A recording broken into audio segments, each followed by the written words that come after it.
থেকে আমি অনেকগুলা কোম্পানি একটু দেখতেছিলাম আর কি। জি জি, এখন তো দেখি যে অনেকগুলা কোম্পানি আছে যেগুলো একদম কেনার একদম আদর্শ টাইম আছে। মানে আদর্শ সময় ছিল আর কি কেনার, এখনো আছে ইনশাআল্লাহ, এখনো কেনা ভাই যাবে। আমরা সেই আমি সমস্ত আমি শেয়ারগুলো নিয়ে একটু আলোচনা করব। একটু মানে জাস্ট ক্লাস তো শুরু হয় না, এমনিতেই কথা বলতেছি আর কি। জি আহ, ইনশাআল্লাহ। রবিটা দেখতেছিলাম, তারপরে ইফাদ অটোস দেখতেছিলাম। হুম। আচ্ছা, আর ওই যে জিপিআ কি জিপিএইচ ইস্পাত কি, এটা কেমন এই কোম্পানি? এমনিতে দেখলাম অনেক লোন ওদের আর কি। আচ্ছা ঠিক আছে, আমরা সব একটা একটা করে দেখবো এখন, কেমন ইনশাআল্লাহ। জি জি জি ভাই। আমরা জাস্ট ক্লাস শুরু হওয়ার আগে একটু ওটা দেখে নেব। তারপরে সালভো কেমিক্যাল দেখলাম যে কেনা যায়।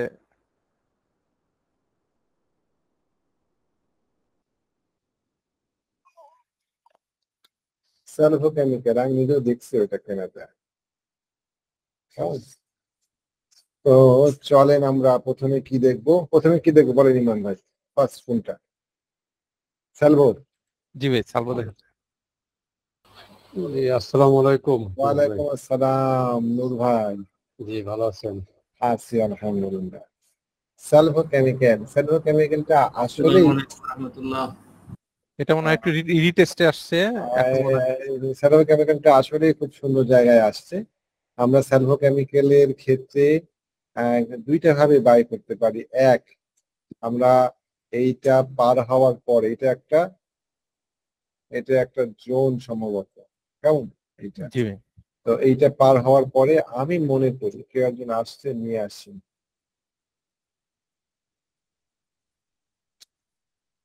আজকে ইমরান ভাই আপনি হচ্ছেন আমাদের কো-হোস্ট, মানে আপনি আমার সাথে সাথে এই ক্লাসটাকে নিয়ন্ত্রণ করতে পারবেন, কেমন। জি মানে জি। কেউ যদি আসতে চায় তাকে অ্যাপ্রুভ করতে পারবেন। সোজা কথা আপনি হচ্ছেন কো-হোস্ট আজকে আমাদের এই ওকে এই ওকে ওকে ওকে ভাই ওকে। এই- আমরা প্রতিদিন একটা করে পোস্ট করবো। হ্যাঁ, আমাদের এই শেয়ারটা, আমাদের সেলফো কেমিক্যাল শেয়ারটা ডেফিনেটলি একটা খুব সুন্দর শেয়ার। এটা জোনে, নিচের জোনে রিয়াক্ট করেছে। আমরা আগেই শিখেছি যে জোনে রিয়াক্ট করে প্রাইস, জি জোনে রিয়াক্ট করেছে করে আমাদের এইখানে আছে কিছু ভলিউম, বুঝছেন, জি। এইখানে আছে ভলিউম। এই যে এই ভলিউম গুলো আছে না, এই এটা পারফর্ম। ভলিউম গুলা এই জায়গাতে ঝামেলা করবে ইয়া করার সময়। আমরা দুই ভাবে বাই করতে পারি। এক, যদি ও পিছন থেকে একটু নিচের দিকে নামে, এই জাস্ট আমাদের বাইং পয়েন্ট হবে এই 28 টাকা 50 পয়সা। যদি নামে, যদি না নামে তাহলে কি করব? যদি না নামে তাহলে পরে আমরা এই জাস্ট ব্রেকআউট, এই রিটেস্ট বাই করবো। আমাদের টার্গেট স্পষ্ট 34 টাকা 35 টাকা। আলটিমেট টার্গেট যদি চান তাহলে আমাদের আলটিমেট টার্গেট আরো বেশি হবে এই শেয়ারটাতে। আলটিমেট টার্গেট আমাদের এই শেয়ারটাতে ফিবোনাক্কি টানবো আমরা, সেই ক্ষেত্রে মোটামুটি 618। আলটিমেট টার্গেট হবে আমাদের 47 টাকার কাছাকাছি, কেমন। আমরা যদি সব করে মুভিং অ্যাভারেজ তুলে দিই তাহলে পরে আমরা এটাও তুলে দিব। আমরা আলটিমেট টার্গেট বার করবো, তারপরে আমাদের কেনাটা সহজ, সবই জন্য দিলাম, এটাকে সরব। আমরা আলটিমেট টার্গেটটাকে যদি বের করতে পারি তাহলে পরে আমরা এখানে জোন আঁকবো একটা উপরে। জোনটা কোথায় আঁকা যায় বলেন, টার্গেট বার করার জন্য? ভাই যে এইটা আর কি, নিচেরটা। চলেন চলেন দেখি। জি, আরেকটু নিচে আর কি। হ্যাঁ, তাহলে তাহলে ভাই এটা কি যে উপরেরটা নিচেরটা সহ ধরা যাবে এখানে? এইটা একটা হিজিবিজি জোন, মানে কারেক্ট জোন হচ্ছে না, সেক্ষেত্রে আমরা এখানে নিব। মানে যদি এরকম হয় যে এক্স্যাক্টলি। জোন ওকে। আঁকতে পারছি না, তাহলে আমরা সব সময় জোন আঁকার সময় একটা জিনিস খেয়াল রাখবো, সেটা হচ্ছে জাস্ট এইরকম একটা শার্প মুভ যদি পাই কোনো জায়গাতে, উঠে গেল কেমন, এরকম জায়গাতে আমরা জোনকে, যদি যদি স্পষ্ট জোন না পাই, দেখেন দুইবার শার্প মুভ দিয়ে উঠে গেল উপরে, তার মানে আমরা তাহলে এই ক্ষেত্রে আমরা এখানে ঠিক স্পষ্ট কোনো শক্তিশালী জোন পাচ্ছি না, কেমন। সেক্ষেত্রে আমরা জোনটাকে এখানে সেট করবো, সেটা হচ্ছে 43 টাকা। আমি আশা করি বোঝাতে পারছি। আপনারা সুন্দরভাবে ইন্টারাক্ট করলে পরে আমার ক্লাস করার সুবিধা হয়। তারপর জি আমাদের নেক্সট টার্গেট হচ্ছে 42 টাকা। আমরা ধরে রাখছি 42 টাকা আমাদের নেক্সট টার্গেট, এবং এই 42 টাকাতে আমরা যদি এটা পার হয়েও যায় অসুবিধা নাই, আমরা এই পার হওয়ার পরে এন্ট্রি দিব। প্রথমেই টার্গেট নেবো 10%, 34 টাকায় অর্ধেক শেয়ার বিক্রি করে দিব যদি কিনি। নেক্সট টার্গেট হবে আমাদের 42 টাকা।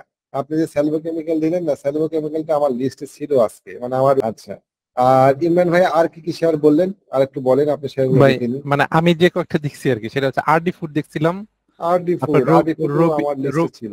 রবি জি। দেখছি। আরডি ফুডের ক্ষেত্রে দেখেন সুন্দরভাবে একটা চূড়ান্ত বড় একটা ক্যান্ডেল আমাদের জোনে এসে বাড়ি খেয়েছে এই জায়গাতে, ও একটু নিচের দিকে নামছে। এই 22 টাকা 10 পয়সা, 22 টাকাতে ছিল আমাদের বাই, আমাদের স্টপ লস। এই যে বড় ক্যান্ডেলটার গোড়া, যদি প্রাইস এই বড় ক্যান্ডেলটার নিচে নেমে যায় তাহলে এই বড় ক্যান্ডেলটা অর্থহীন হয়ে যায়, সুতরাং এই প্রাইস আর মুভ করবে না বলে ধরে নিব আমরা। সো আমরা এই বড় ক্যান্ডেলটার নিচে রাখতাম হচ্ছে স্টপ লস। আজকে বাইয়ের দিন গিয়েছে, আরডি ফুড আমার ওই লিস্টে ছিল। আজকে মুভিং অ্যাভারেজ শিখবো, আমরা এর গুরুত্ব দেখবো আজকে, কেমন? আচ্ছা, তো সবাই আমরা আসছি তাই না ক্লাসে? কেউ কি বাকি আছে?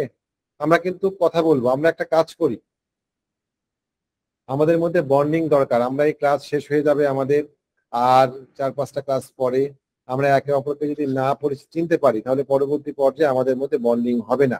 তো আমরা সবাই একে অপরের সাথে কিন্তু যোগাযোগ রাখবো। এই যোগাযোগ রাখার মাধ্যমে আমরা সম্মিলিতভাবে মার্কেটটাকে কি করবো বলেন, মার্কেটটাকে আমরা দখল নিব। আমরা আমরা যতই শিখি না কেন অ্যানালাইসিস, ট্রাস্ট মি, অ্যানালাইসিস করার সময় আরেকজনের হেল্প একটু প্রয়োজন মনে হয়, যদি কেউ একটু হেল্প করতো এরকম মনে হয়। তো রানিং ক্যান্ডেলের সিদ্ধান্ত নেওয়া খুব টাফ। ওই যে যেটা আপনারা বললেন যে যখন মার্কেট বাইং পয়েন্টে ছিল তখন বাইং করার মতন ক্যাপাসিটি বা মানসিক শক্তি পাচ্ছিলেন না আপনারা। তো এই যে গ্রুপ সার্চিং করাটা মার্কেটে, বা একে অপরকে সাহস দেওয়া যে ঠিক আছে আমরা তো এখানে এরকম জানি, সো আমরা কেন ভয় পাচ্ছি, এটার জন্য আমাদের গ্রুপের ইউনিটি খুব দরকার। ঘুরে গিয়েছে, অধিকাংশ শেয়ার স্ট্রাকচার থেকে ঘুরে গিয়েছে, অধিকাংশ শেয়ার কালার ব্লক থেকে ঘুরে গিয়েছে, কেমন? সুতরাং কালার ব্লকের কাছে, স্ট্রাকচারের কাছে আমরা খুব সাহসী হব। এই জায়গাতে আমরা অন্যকে সাহসী দেব। যখন আমরা গ্রুপ ভাবে কাজ করব তখন একজন হয়তো চিন্তা করছেন যে না মার্কেট আরো পড়ে যাবে, তখন আমরা আরেকজনকে সাহস দিব এইভাবে যে ভয়ের কারণ নাই, কারণ নিচে স্ট্রাকচার আছে, নিচে কালার ব্লক আছে।